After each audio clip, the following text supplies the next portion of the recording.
السلام علیکم ورحمۃ اللہ۔ میں ابھی آپ کے سامنے چند ورق اور کچھ جو الفاظ جو تفسیر عزیزی میں موجود ہے وہ میں ابھی آپ کے سامنے پڑھوں گا۔ میرے سامنے جو ابھی کتاب ہے یہ 4 جلدوں میں ترجمہ ہے شاہ عبدالعزیز محدث دہلوی رحمۃ اللہ علیہ، جو فرزند حضرت شاہ ولی اللہ محدث دہلوی رحمۃ اللہ علیہ کے، جن کا علمی شمار پورے عالم دنیا میں بہت مشہور ہے اور جن کا علمی کمال بھی پوری دنیا میں بہت عام اور خاص ہے۔ یہ حضرت شاہ صاحب کی جو شخصیت ہے ان کا تعارف تو آپ کہیں بھی پڑھ سکتے ہیں۔ وہ ہندوستان میں، بر صغیر ہندوستان میں ان ممتاز علماء میں ان کا شمار ہوتا ہے جنہوں نے دین کی اشاعت، حدیث کی اشاعت کے لیے بہت محنت کی ہے اور ان کا علمی فیض پورے عالم میں ہے۔ ابھی میں شاہ صاحب کی جو تفسیر ہے، تفسیر فتح العزیز، تفسیر عزیزی کے نام سے مشہور ہے، اس کا اردو ترجمہ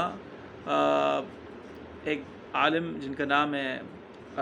شیخ محمد محفوظ الحق صاحب، انہوں نے اس تفسیر کا 4 جلدوں میں ترجمہ کیا ہے۔ کیونکہ جب غدر کا واقعہ پیش آیا 1857 میں، جو مدرسہ رحیمی تھا، مدرسہ رحیمی کی جگہ جو ہے وہ منقتل ہو گئی تھی، جو ان کا پہلے جہاں مدرسہ رحیمی تھا، جہاں ابھی مہدیان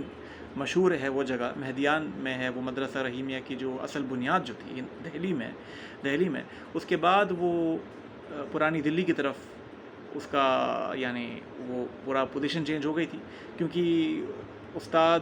کے جو اتنے بھی ماشاءاللہ جو بھی شاہ صاحب کے جتنے بھی شاگرد تھے، ان کا ہجوم اتنا بڑھتا گیا، ان میں حکام بھی تھے، بادشاہ بھی تھے، کہ ان کو بہت بڑی جگہ کی ضرورت تھی، تو پرانی دلی میں وہ شفٹ ہو گیا تھا۔ اس کے بعد جو مسجد اکبر آبادی کے نام سے مشہور تھی، جس کے آج کچھ سال پہلے ریمینز پائے گئے تھے، کیونکہ غدر میں وہ مسجد اکبر آبادی کو انگریزوں نے ڈیمولش کر دیا تھا۔ وہ جامع مسجد کے بالکل نزدیک تھی اور وہ بہت بڑی مسجد تھی۔ اگر آپ تاریخی جائزہ لیں گے مسجد اکبر آبادی کا، آپ کو اس کا علم ہو جائے گا۔ تو وہاں سے بھی مدرسہ رحیمی کا علمی فیض لوگوں تک پہنچتا رہا۔ تو جب اتنے ساری جو شاہ صاحب کی جو تفسیر عزیزی ان کتابوں میں اس کا شمار ہے، جو اپنے فتاوی عزیزی میں لکھا گیا، شاہ صاحب بولتے ہیں یہ وہ کتاب ہے ان کتابوں میں ہے جن کی تصنیف کا مجھے فخر ہے۔ ان میں سے ایک تفسیر فتح العزیز ہے، جو شاہ صاحب کی ممتاز ترین تفسیر ہے۔ غالباً یہ تفسیر بہت ضخیم تھی۔ ابھی ہمارے پاس صرف 4 جلدیں اس کے موجود ہیں، اور اس میں الحمد شریف سورہ بقرہ کی تفسیر ہے، اور امپارہ کی کچھ صورتوں کی تفسیر ہے، اور سورہ ملک کی، سورہ نون کی، اور بھی بہت ساری سوروں کی تفسیر اس کے اندر موجود ہے۔ یہ بہت ہی عمدہ ترین تفسیروں میں اس کا شمار ہوتا ہے، جو علمی کمال کے ساتھ ماشاءاللہ لکھی گئی ہے۔ بڑی افسوس کی بات ہے ہمارے پاس اس کا بہت ہی کم حصہ موجود ہے۔ ہمارے جہاں تک میں نے اس پر ریسرچ کیا ہے، تفسیر فتح العزیز کا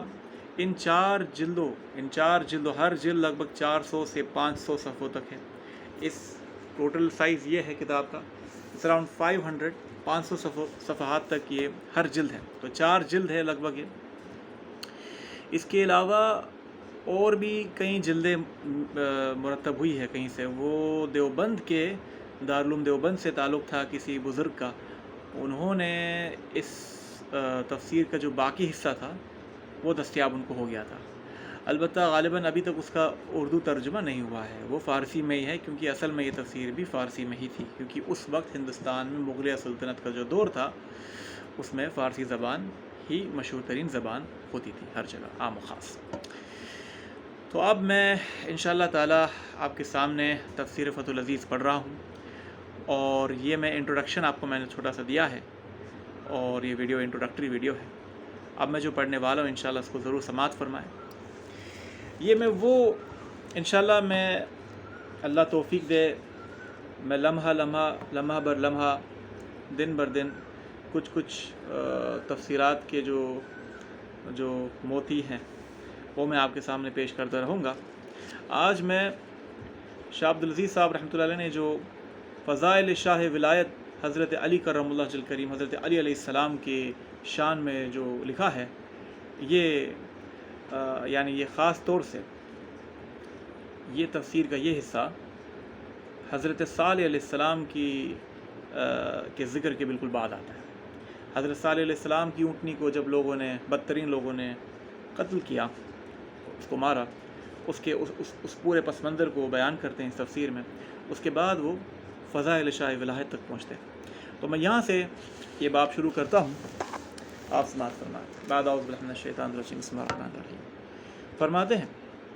اور اسی طرح حضرت امیر المومنین علی مرتضیٰ کا وجود جسمانی جو کہ خاتم الخلفاء ہے، دربار نبوت علی صاحب صلاۃ و تسلیمات کے کمال ولایت کی صورت ہو چکا تھا، اور ان کا نور ہدایت اس سے جلو ریز ہوتا تھا، اور دربار نبوت کا قرب معنوی اس جھرے کے نمودار تھا، اس جھرنے سے نمودار تھا، یعنی اس اسپرنگ سے نمودار تھا، اس جھروک سے نمودار تھا۔ اور اس وقت پیغمبری کی خلافت اور حضور کی جانشینی اس شاہ ولایت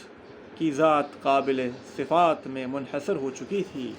اسی لیے حدیث شریف میں جس طرح کعبہ کے حق میں فرمایا گیا انظر الی الکعبۃ عبادہ، کہ کعبہ کو دیکھنا بھی عبادت ہے، اور قرآن مجید کے متعلق فرمایا گیا ہے انظر الی مصحف عبادہ، یعنی قرآن شریف کے مصحف کو دیکھنا بھی عبادت ہے۔ اور اسی طرح شاہ ولایت کرم اللہ وجہ الکریم علیہ السلام کے بارے میں ارشاد ہوا کہ انظر الی وجہ علی عبادہ، گویا آپ کا یعنی حضرت علی کو دیدار کرنا بھی ان کی حیات میں، ظاہری حیات میں، وہ بھی عبادت قرار دی گئی تھی۔ گویا آپ کا وجود مبارک حضرت نبوت علی صاحب تسلیمات و تحیات کے وجود شریف کا عکس جمیل تھا۔ حضور علیہ الصلوۃ والسلام کا وجود جسمانی اور وجود مبارک کا عکس جمیل تھا۔ شاہ صاحب فرماتے ہیں خوب ماشاءاللہ کہ تشنگان امت اس ایک منبع سے سیراب ہوتے تھے، اور کمال نبوی کے جامع ہونے کی وجہ سے ہر ظاہری اور باطنی حاجت آپ کی ذات سے پوری ہوتی تھی، یعنی حضور کی ذات گرامی کی جو برکات و فیض تھا اس کو آپ ٹرانسمٹ کرتے تھے۔ جب دور خلافت حضرت علی علیہ السلام آئی اور آپ کا وجود جسمانی کا، حضور علیہ السلام کا وجود مبارک کا عکس جمیل ہونا، اور آپ کے ذریعے فیض نبوت کی جو خلافت تھی وہ اس کا نور لوگوں تک منتقل ہوتا گیا، اور اس بدبخت ابن ملجم نے، جس نے شاہ ولایت کو شہید کیا، اس نے امت کو اس فیض سے محروم کیا۔ اللہ اللہ اللہ۔ آگے فرماتے ہیں اس سب سے بڑے بدبخت نے، یعنی ابن ملجم لعین نے، جس نے اس قسم کے وجود منور کو شہید کیا، خدا تعالیٰ کا حق بھی تلف کیا، اور پوری امت کا حق بھی کی رسی کا حق بھی، کہ رسی کے بغیر جاڑو کی طرح کمالات سے انتشار کا شکار ہو کر اپنی وجدانی کیفیت کھو بیٹھیں، اور کوئی اور آپ کا قائم مقام نہ رہا، اور اپنا حق بھی ضائع کیا کہ جہنم کا ایندھن بن گیا۔ یعنی ابن ملجم نے اپنا حق بھی ضائع کیا کہ ابن ملجم جس نے حضرت علی علیہ السلام کو شہید کیا وہ جہنم کا ایندھن بن گیا، اور اپنی زندگی برباد کر دی، اور یہ سب کچھ اس حقیر ترین خواہش کی پیروی کی بنا پر تھا۔ اب فرماتے حضرت علی کرم اللہ وجہ الکریم علیہ السلام کی شہادت کا ذکر آگے فرماتے ہیں، اس لیے کہ صحیح روایت میں وارد ہے کہ حضرت کا قاتل عبد الرحمن ابن ملجم نامی ایک خارجی مذہب آدمی تھا، کوفہ میں آیا اور اس کی نظر قطام نامی ایک خوبصورت عورت پر پڑ گئی، اور اس فن کا عورت پر دل و جان سے عاشق ہو گیا۔ وہ عورت بھی خارجیہ تھی اور اس کا باپ اور بھائی حضرت شاہ ولایت کے ہاتھوں جنگ نہروان میں جہنم رسید ہوئے تھے۔ ابن ملجم کو اس عورت کے وصال کا خبر سوار ہو گیا اور ان کے درمیان خط و کتابت شروع ہو گئی۔ اس عورت نے پیغام بھیجا کہ اگر تو میری ایک فرمائش پوری کرے تو میں تجھے قبول کرتی ہوں اور خود کو تیرے سپرد کرتی ہوں، اور وہ فرمائش یہ ہے کہ حضرت شاہ ولایت کرم اللہ وجہ الکریم علیہ السلام کو قتل کر کے اپنا منہ سیاہ کر اور اپنے دین برباد کر اس ملعون نے شہوت سے مغلوب ہو کر یہ مہم سر انجام دینا قبول کر لیا۔ 1000 درہم سے ایک تلوار خریدی، اسے زہر آلودہ کیا، اس تلوار کو زہر آلودہ کیا اور اپنے دوستوں سے اس مہم کو سر کرنے میں مشہور کیا۔ اس مہم کو سر کرنے میں مشہور کیا۔ انہوں نے کہا کہ یہ اتنا مشکل کام نہیں ہے، اس لیے کہ حضرت علی کا کوئی محافظ نہیں ہوتا۔ آپ اندھیرے میں اکیلے ہی مسجد کو جاتے ہیں۔ کسی دن اس مسجد میں چھپ کر بیٹھ جاؤں اور یہ کام کر گزر۔ رمضان مبارک کی 19ویں تاریخ صبح کے وقت ابھی اندھیر تھا۔ حضرت شاہ ولایت علیہ السلام گھر سے مسجد میں تشریف لائے۔ یہ لعین مسجد کے ستون کے پیچھے چھپا ہوا اس کام کے لیے تیار بیٹھا تھا، اور حضرت کی عادت شریف یہ تھی کہ سوتے ہوئے لوگوں کو مسجد میں بلند آواز سے تکبیر کہہ کر بیدار فرماتے تاکہ اٹھ کر وضو اور طہارت میں مصروف ہو، اور اس دوران کی آپ مسجد کے دروازے سے اندر آئے۔ اس لعین نے ستون کے پیچھے سے آپ کے سر مبارک پر تلوار کی ایک ضرب لگائی اور ضرب لگانے کے بعد بھاگ گیا۔ لوگ ہر سمت سے اسے پکڑنے کے لیے دوڑے اور اسے گرفتار کر لیا۔ زخم اگرچہ اتنا نہ تھا لیکن زہر نے سرایت کی اور حضرت شاہ ولایت علیہ السلام جاودانی کو انتقال فرما گئے، اور 21ویں شب کو آپ کا جسم مبارک نجف اشرف میں دفن کیا گیا، جو کہ کوفہ کے قریب جامع مسجد سے ایک فرسخ کے فاصلے پر حیرت النعمان کی راہ میں واقع ایک مقام ہے، اور آپ کی قبر مبارک کو اونچا نہ کیا گیا اور علامت کے بغیر رکھا گیا تاکہ خارجی لوگ جو کہ اس زمانے میں کوفہ کے گرد و نواح میں پھیلے ہوئے تھے بے ادبی نہ کرے۔ اور یہ واقعہ حضور صلی اللہ علیہ وآلہ وسلم کی ہجرت سے 40 سال میں واقع ہوا، اور نبوت کے بعد جو خلافت تھی منقطع ہو گئی اور ساری امت پر ایک عام مصیبت ٹوٹ پڑی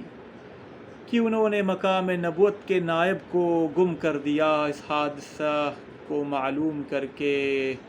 صحابہ کرام رضوان اللہ علیہم اجمعین کو سخت افسوس ہوا۔ چنانچہ حضرت عائشہ صدیقہ رضی اللہ عنہا سے مروی ہے کہ جب آپ نے حضرت ولایت مآب علیہ السلام کی رحلت کی خبر سنی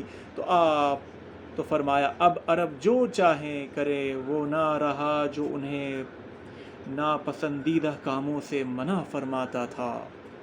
یہاں جاننا چاہیے کہ آپ کی شہادت کے بعد صحابہ کرام رضوان اللہ علیہم اجمعین میں بے شمار علماء اور واعظ موجود تھے جو کہ لوگوں کو غیر پسندیدہ کاموں سے بے رو و رعایت روکتے تھے، اور بنی امیہ کے بادشاہوں اور دوسرے سرداروں میں کسی کے مرتبے اور دبدبے کا لحاظ نہیں کرتے تھے، لیکن ان کا امر و نہی علماء کے امر و نہی، اولیاء کے ارشاد اور وعظوں کے بند و نصیحت کے رنگ میں تھا، نہ کہ حکم پیغمبری کے رنگ میں۔ اسی وجہ سے حضرت عائشہ صدیقہ رضی اللہ عنہا نے یہ کلمہ ارشاد فرمایا، یعنی حضرت علیہ السلام کی وعظ و نصیحت حکم پیغمبری کے حکم پر تھا، یعنی وعظ و نصیحت وہ حکم پیغمبری کے رنگ میں تھا۔ سبحان اللہ، یہ بھی بہت بڑی عمدہ بات شاہ صاحب نے فرمائی۔ یہاں سے معلوم ہوتا ہے کہ حضرت امیر المومنین علی کرم اللہ وجہ الکریم علیہ السلام کے قاتل کو عشقی ہونے کے ساتھ مخصوص کرنے کی وجہ کیا ہے۔ وہ یہ ہے کہ اس وقت آپ کی ذات مبارک، یعنی حضرت علی علیہ السلام کی ذات مبارک قائم مقام نبی ہونے کے کمال میں ان کے کمالات کے جامع ہونے کی وجہ سے، جو کہ حضور علیہ الصلاۃ والسلام کے جانشین کے لیے چاہیے منفرد یعنی تنہا تھی، بخلاف خلفاء کے کہ ان میں یہ انفرادیت نہ تھی۔ اگر ان کے قاتلوں نے اس نور کو بجھانے کی کوشش کی تو ان کی کوشش آگے نہیں بڑھی، اس لیے کہ یہ ابھی خلافت کبریٰ کی صلاحیت رکھنے والے اور لوگ موجود تھے، اور حضرت شاہ ولایت علیہ السلام چونکہ خاتم الخلفاء تھے، کیونکہ وہ خاتم الخلفاء تھے، آپ کا قتل نور الہی کو بجھانے کا موجب ہوا اور ایسی مصیبت رونما ہوئی جس کا تدراک ممکن نہ رہا۔ اللہم صلی علی محمد وآل محمد۔ آگے فرماتے ہیں اور اگر کسی کے دل میں شب گزرے کی، اچھا پھر بعد میں وہ ذکر فرماتے ہیں قوم سمود کا کہ انہوں نے یہ امر کیا کیا ہے، وہ اس موضوع سے تھوڑا سا آگے جا کر بڑھ کر فرماتے ہیں، یعنی کیونکہ حضرت علیہ السلام خاتم الخلفاء تھے اور اس لیے آپ کی شہادت کے بعد پوری امت اس فیض سے، اس نور سے ہمیشہ کے لیے محروم ہو گئی، اور اس میں ماشاءاللہ کیا خوبی کے ساتھ شاہ صاحب نے حضرت امیر المومنین علیہ الصلاۃ والسلام کی شہادت کا امت کے لیے فیض کی محرومی سے جو تعلق انہوں نے جوڑا ہے، جس انداز سے بیان کیا ہے، بہت قابل فکر ہے اور قابل غور ہے۔ یہ تھا ایک نقطہ جو حضرت شاہ عبدالعزیز محدث دہلوی رحمۃ اللہ علیہ نے اپنی تفسیر عزیزی میں لکھا ہے۔ یہ تفسیر 4 جلد میں موجود ہے۔ انشاءاللہ اگلی نشست میں میں ان کا ایک اور بیان ذکر کروں گا جو انہوں نے ائمہ اہل بیت علیہ السلام کی شان میں فرمایا ہے۔ والسلام علیکم ورحمۃ اللہ وبرکاتہ۔